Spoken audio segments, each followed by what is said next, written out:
Hello and welcome to Sunday's edition of Cracking the Cryptic. And you may remember, if you've been following the channel for more than a couple of weeks, that we did a very popular puzzle type called Chequered Fillomino just after Christmas. And the author of that puzzle was Jonas Gleim. Now, Jonas wrote me an email after that video in which he said, we really have to try this puzzle on the screen, which is another Chequered Fillomino, and it's from the gmpuzzles.com website. A website I wholeheartedly recommend to you, and it's by Robert Volmert. Now, Robert is an absolutely brilliant solver and constructor, so I'm sure we're in for a treat today. And in fact, Jonas said that he still remembers the pleasure he got from solving this puzzle after 5 years later. So this puzzle is more than 5 years old, and Jonas remembered exactly what it felt like to solve it. Now, bearing in mind I can't remember what I had for breakfast, that is praise indeed. Now, one of the things about gmpuzzles.com is it also gives you suggested time standards. Now, they are quite interesting for this puzzle. A grandmaster time, which is basically a world-class time, not just even somebody who's good at the World Puzzle Championships. I think we're talking about top 10, top 20 in the world type speed. 10 minutes, 15 seconds. Now, that's quite a long time. I mean, bearing in mind that people like that have the processing ability of, that they are Rain Man-esque in their speed. This is really a stiff challenge, I think. And even an expert time here is 34 minutes, which, again, seems, that's quite a long time as well. So you'll be able to see from the length of this video how I've got on, I guess. But it could be quite a long one. We shall see.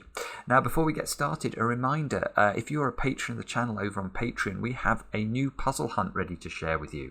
It hopefully will be released really soon. We're going to release it in a couple of weeks, but if we hit 3,333 patrons in the meantime, we will release it instantly, that we hit that benchmark. And I think at the time of recording this, we're only 30 patrons short. So it could even come out this evening. So keep an eye on your inboxes. And if you are, or if you have considered becoming a patron and haven't pulled the trigger yet, do consider it. We do try and make it really, really good value. We include a lot of extra content there. And the most recent stuff, what have we got? We've got my solve of Mitchell Lee's Yajilin puzzle, which is a lovely puzzle and has a bit of a trick to it. And Mark's solve of the most recent Times Crossword Monthly Special, which is always worth a view for two reasons. One, you might be interested in how to solve cryptic crossword clues. And two, it's always extremely amusing to watch Mark with his head in his hands struggling. So yeah, I commend those to you if you've not seen them already. Now, what are the rules of this one? Let me read them to you. It's the same as the Chequered Fillomino we did before, so if you remember the rules from that one, you'll be good to go. But basically, the grid has to be divided into several areas so that each cell contains a number that indicates the size of the associated area. In fact, I've got an example I've remembered. Look, here's an example puzzle. So this is an example of a Chequered Fillomino. So obviously the left-hand diagram is the starting position, the right-hand diagram is the correct solution. So bear that in mind as I read these rules out. Areas of the same size must not be vertically or horizontally adjacent. Given numbers can belong to the same area, and there may also be areas without a given number. So if we just take a quick stare at the grid here, you can see, for example, this given 4 here is in the finished diagram is part of a region of size 4. The 3 is part of a region of size 3. And you can see as well, if you look carefully, that the regions of size 4 do not share an edge. They share a corner, that corner there, but they do not share an edge because they're not allowed to under the terms of the rules. So that's what we have to remember. You can see the 2 5s in the grid here. They did come together and join with each other in the same area, but that area is of size 5. And obviously that area of size 5 doesn't touch any other areas of size 5. Now you will notice some shading in this diagram, and that is because of this checkered condition. So this is the final part of the rules.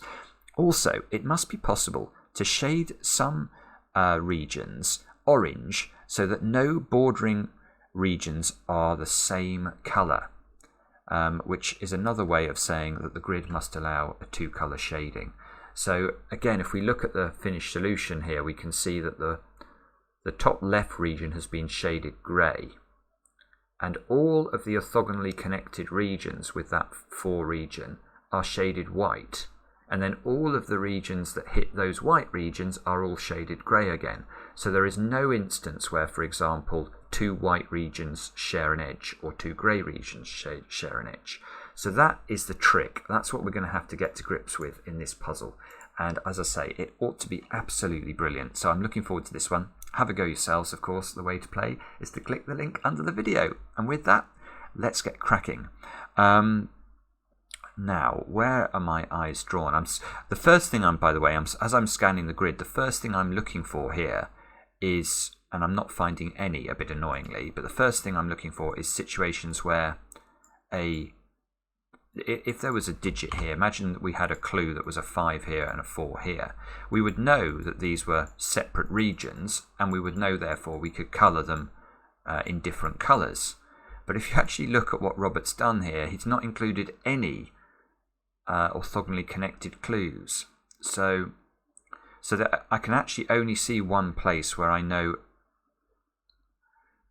well, this 1-2 combination I think is the place to start.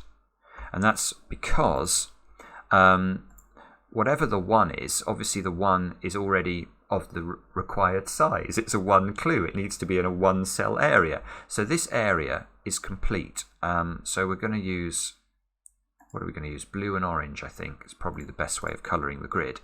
So as we know, we have to or achieve the checkered pattern. Every orthogonal cell with this 1 must be the opposite colour to the 1. So I'll use blue and orange. So now these 3 squares therefore have to be orange. And this helps with the 2. Because if the 2 is now orange, you can see that that forms a region of size 3. Because bear in mind that because of the checkerboard condition, these must all therefore be in the same area. Now, we can't have an area of size 2 that is actually of size 3. That's clearly a paradox, and we don't want that. So this must also be blue. Right, I can see 2 things that come from that, one of which is very unlikely to be useful. But let's just talk about the obvious point, which is that this orange cell here, now if that doesn't extend to here, so imagine this cell here was blue, this is a 1 cell region and it's next to another 1 cell region. Well, that's not going to work. That breaks the basic rules of Fillomino. So this orange region has to come out. Now the other thing I can see is a slightly more subtle point, which is to do with this 2 region and how it develops. And you can basically see that it's either going to have to take this cell or this cell. So one of these 2 cells, exactly one of these 2 cells must be blue. Now what would happen if this square was also blue? Well, you can hopefully see that whichever one of these I take is going to create a 3 size blue region when it's only allowed to be a 2 size blue region. So that isn't going to work. So this square is always going to be orange. Now, what can we do next? We can... yeah, okay, I know what we can do next. We can use this 1, look. That's really clever. It's so simple, and I think if you did a lot of these puzzles, you'd get really quick at them. But unfortunately, the last one I did was 2 weeks ago, so I'm not quick at them yet. But this one is really quite cool, because imagine this one was orange. What's the implication of that? Well, those 4 squares would all have to be blue to surround the one with different coloured regions, and you can see that locks, having these 2 cells as blue, locks this orange region in, and it's of size 2. Well, it's next to another region of size 2, so that's not going to work. Again, that just whoa, what happened there? Breaks the rules of Fillomino. I don't like what happened there. It deleted my whole solution. No, I'll have to redo it. I don't know what's gone wrong. That was blue. This was orange. I'm glad I wasn't too far through the puzzle. That would have been a disaster. That is orange. That's correct. So we reached this point, we concluded this couldn't be orange, this has to be blue. Right, I hope that doesn't happen again, good grief. So that now the blue must come up, and we know that now it's completed. So its orthogonally connected cells have to be orange again. Why is there a 4 here? I don't think that's meant to be there. I don't dare use undo, I'm just going to delete it. That was when I was doing the example, I probably forgot to delete the example. Okay. Now I'm wondering if I can trap the 4 in. How could I do that? If these are both orange, that's a problem. So the problem arises where the 1 is a blue, because again, if the 1 is a blue, I have to surround it with orange. Now, what colour are we going to make this 4? And the answer is, it doesn't matter. We've broken the puzzle, because if we make the 4 blue, there's only 2 cells it could be, and that's 2 is not equal to 4. There is a knowledge bomb there from cracking the cryptic, so that doesn't work. And if we make the 4 orange, well, this orange shape is most certainly not of size 4. It's at least of size 9, I think. So that also doesn't work. And that means, oh, I was using undo again. I'm a bit worried about doing that. But that means that must be orange. Those must be blue. Now the 4 can't be orange because it would have to take this cell as well. And again, that means it's connecting to too many oranges again. So this is blue. Oh, this is beautiful. This puzzle is beautiful. Now look what happens. Can this square be blue? No, because if it is, that creates a 5-cell blue region. We're looking for a 4-cell blue region. Can this cell be blue? No, exactly the same reason. It creates a U pentomino, which is a 5-cell region. So those 2 squares must be orange, and that pens in my blue region. So it needs 1 more cell. This traps this cell, which now can't be a solitary orange, because then it will be connected to a solitary blue. So this must also be orange.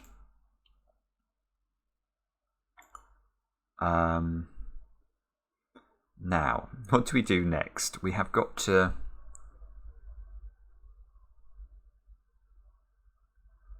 I'm sure that there is something we can do here that's completely obvious to everybody, and I'm not spotting it. It's probably going to be relate either to these 2s or to these 5s, I would think.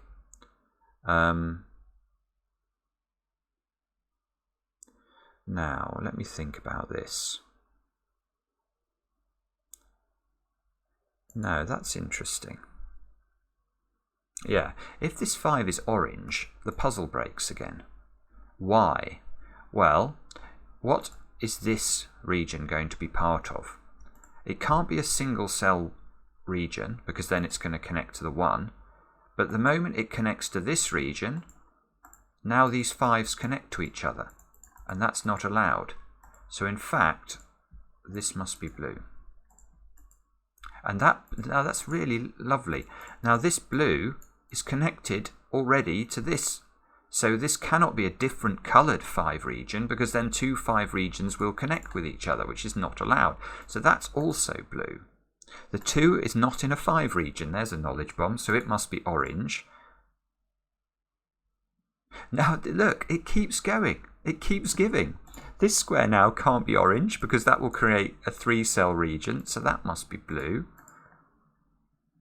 That's trapped in a 1-cell region. So if this was a 1-cell blue region, again we'd have connected 1-cell regions, so it must extend 1 further. We can use the trick about the fact that the 2 is sort of being forced into one of those 2 positions. Again, so one of these 2 will have to be orange, therefore this can't be orange and must be blue. Now what can we do? I was about to say you can't have a 2x2 region that's all the same colour, but that's a totally different type of puzzle. So you can absolutely have 2x2 areas that are the same colour in Fillomino. Oh, this square, look. If that square was blue, it would connect and that would be of size 6. So that square's got to be orange, and that completes the 2 size region. So those become blue. Now this can't be blue, or it's connecting 6 blue cells orthogonally. That's orange. That completes the blue region. Let's pen it in with oranges. This is a one cell region, so it must be a different color to every orthogonal cell. So that's orange. These are all blue. The 3 size region therefore must be orange. If it's blue, it's obviously connecting to too many cells, so it must come out to there, and then this square must be blue. For it's the same logic we did with the 2's down there and down there. This 5 must be orange again, because it would, if it's blue, it's already connecting, I think it's 8 cells, so that's orange, and therefore the orange must come out. And therefore this square now must be the same color, because otherwise it's otherwise 2 5-cell regions will be connected orthogonally, so that's got to be orange. Therefore this square must be blue, because otherwise that's creating a 6-cell orange region. Now this is amazing. This just keeps giving. 2 size region here. This is a 2-cell blue region. So if this is orange, we've trapped 2 regions of the same size together, so that's blue. The same doesn't apply for this one, because this isn't orthogonally connected to a 2-cell region. It's only connected at a corner, look. This blue must grow, because otherwise it's a 1-cell region next to a 1-cell region. So that, yeah, this 2 must be orange, otherwise it's connecting too many blues together. Therefore this must be blue, using our trick on the diagonal again.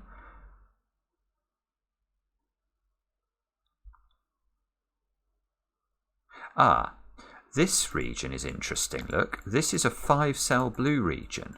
So if this was orange, we would have a 5-cell blue region connected to a 5-cell orange region.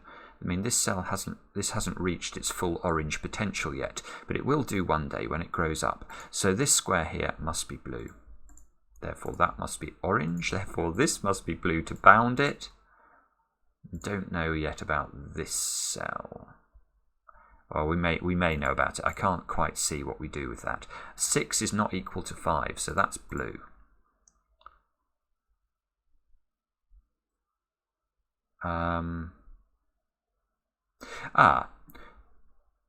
Yeah, okay. There's an interesting point around this 5 and its colour. Can this 5...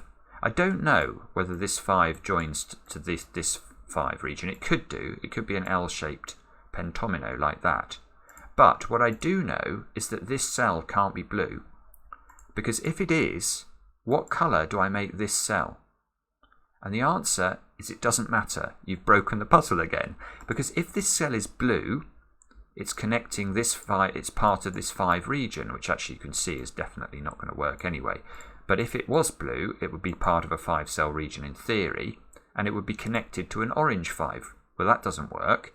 Yet if it's an orange cell, it's connected to this region, and the 5 is connected to a region of the same size again. So this cell actually has to be orange, even if it doesn't...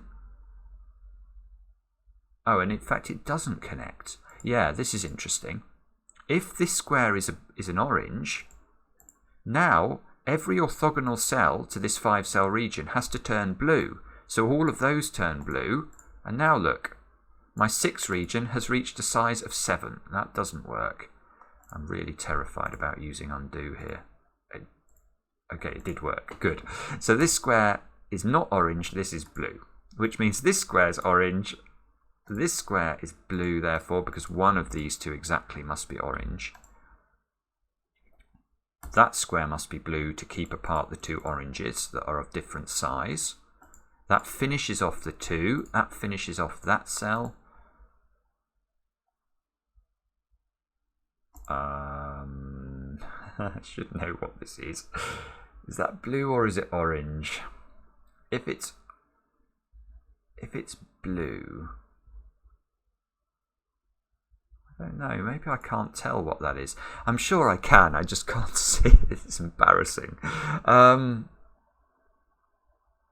This square's got to definitely be orange because it's got to be part of this. This 5 has to get out. So that's an easy way of thinking about it, because now this square is blue. Okay, yeah, sorry, that was completely trivial. I was just being a bit slow. Now these regions have to be kept apart, these two 5 regions. So this one's blue. That finishes off the 5 region at the top in a U pentomino. Now this 2 region can't be blue, or it will be of size 3, so it's orange, which makes that square blue. This square's orange to complete the 5 region, so bound it with blues. The 6, this region of size 6, 1, 2, 3, 4, 5. If this was blue, it would be of size 7, so that's orange.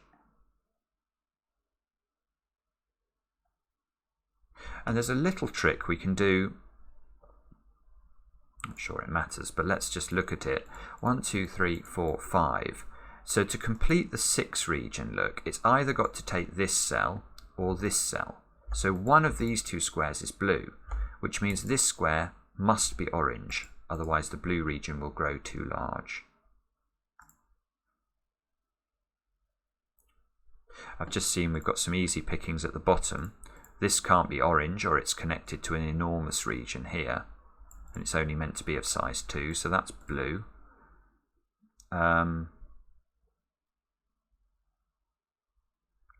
Yeah, okay, now when you've got diagonal numbers the same like this, or especially diagonal 2s, you can see that it's not possible for this blue to come this way or this way, because it will definitely be orthogonally connected to this square.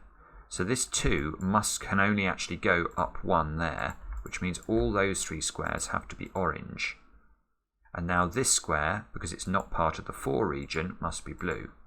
Therefore this square is orange. We're actually doing quite well with this so far. I don't know how long I've had I've had quite a while. I'm probably not going to beat... What was the time? No, 10 minutes was the super duper time, wasn't it? But I am talking through it, so you have to give me a little bit of license. This 4 is obviously part of this region, otherwise it would be 2 connected regions of different colours. Now look, this square now can't be orange because that would connect the 4 up into and make it a 6 cell region, so that's blue.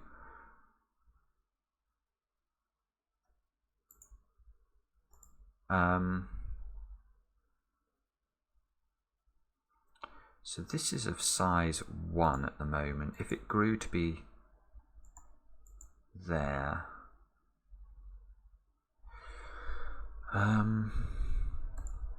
sorry about this, I'm stuck. I'm sure there's an easy way of making progress. He says humming. That would make it, if that was there, that would make us region of size 5, so it would have to take another cell as well, which would have to be this one.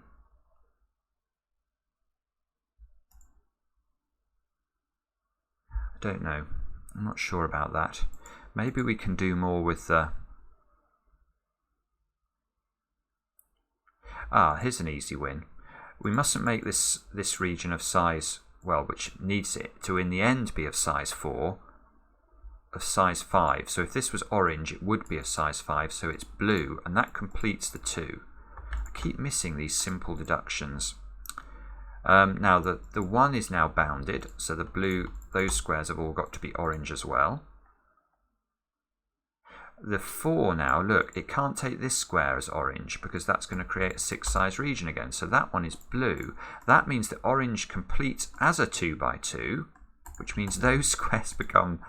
Oh, this is amazing. These become blue again. Now this square must be orange, otherwise there's 5 connected blues. So the blue 3 is finished. Oh, this is all getting very cluttered. Oh, right, now look, we've got to be careful. If this is the cell that completes the 6, look, this square would become orange. And now look, that orange region is of size 5, and it's next to this orange region, which is also of size 5. So that's not how that works. That must be blue, that must be orange. Leaving behind a region of size 2 there and a 1 there. which I don't think is breaching any rules, so that's good. Oh, this 1 is breaching a rule at the moment because it's next to a 1, so it's got to grow.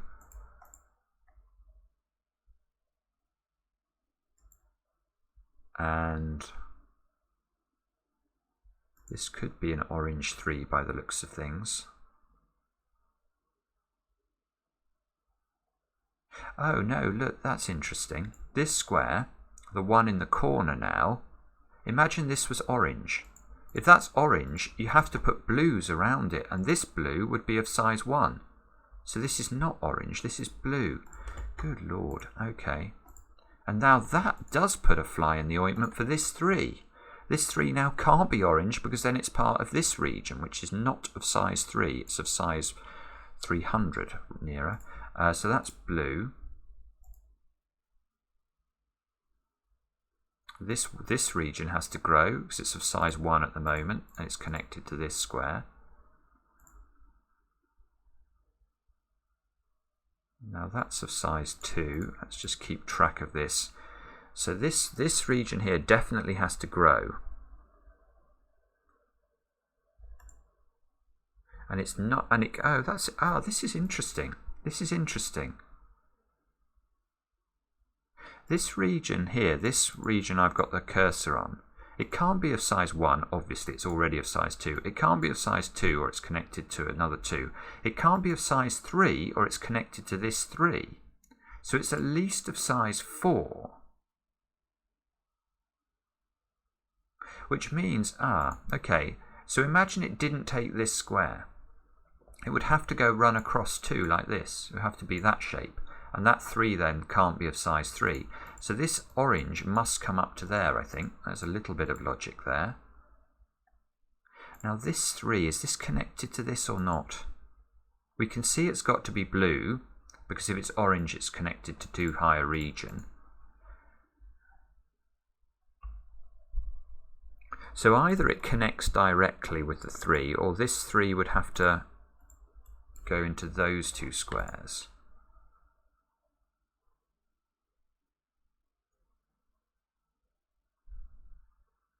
I'm not sure whether that's possible or not. Okay, sorry, let's see if we can back into this by coming from the top. We've got a trick we can do with the 1. What would happen if the 1 is blue?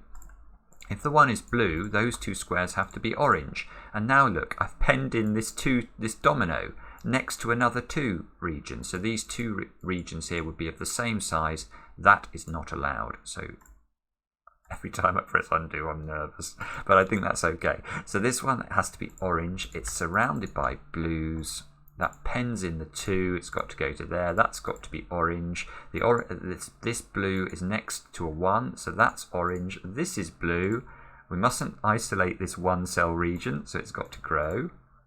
That means this is orange, look, and this is orange, because the 1 cell regions must be isolated. So those are surrounded by blues, and we are starting to eke our way down towards the bottom, aren't we?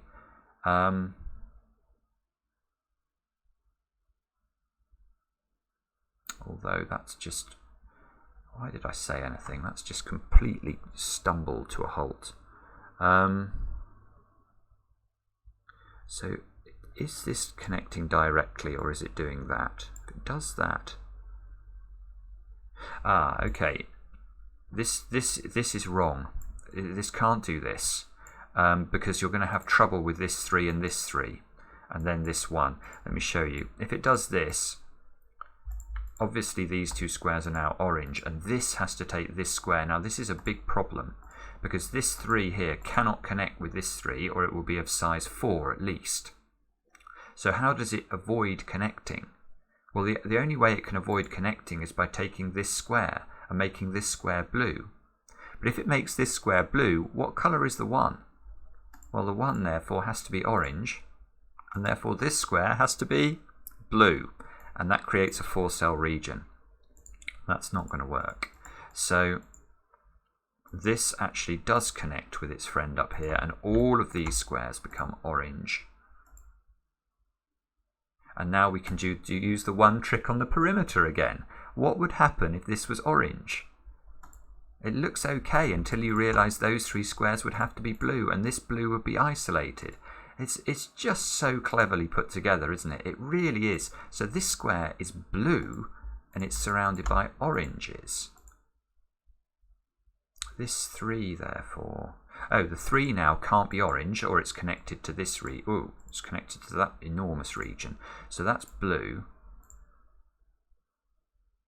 The blue... Yeah, look. The blue can't connect to this square, because that's going to create a whole massive blue region. So that square's orange. And it can't connect to this square, because that's creating a region of size 4, which is bigger than 3. So that's orange. This 1 can't be connected to another region of size 1, so that's blue. And this 3... Hang on a minute, let me just look at this. This 3 is... Don't be embarrassing, not be able to do the last digit. This 3... sorry. What's fixing this? How do I know which way around this goes? I might have made a mistake here. Sorry. Let me just try and work. What have I done wrong?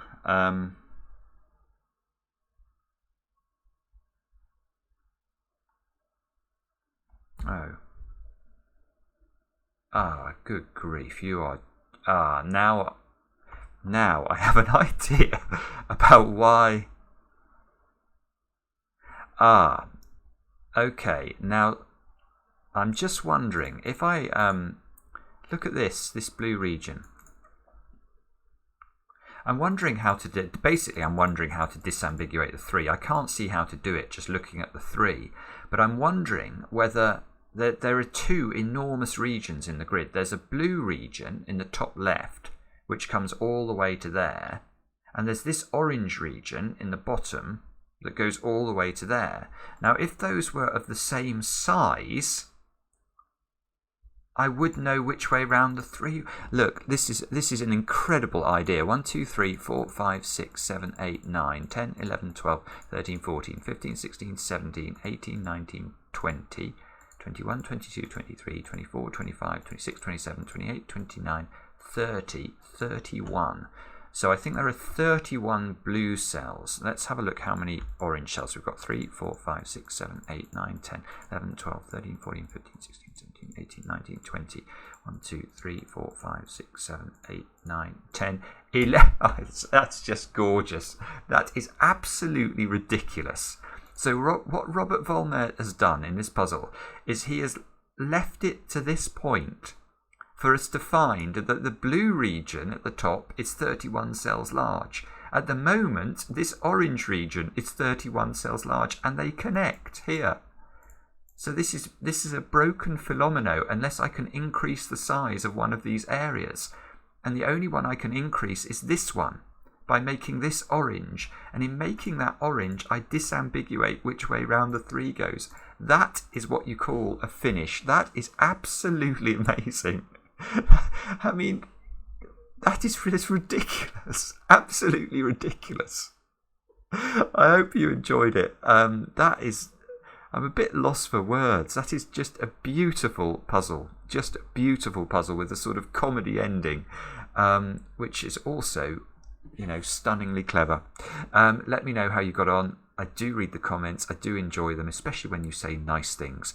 And do think about the Patreon thing so we can release the puzzle hunt. And we'll see you later for another edition of Cracking the Cryptic.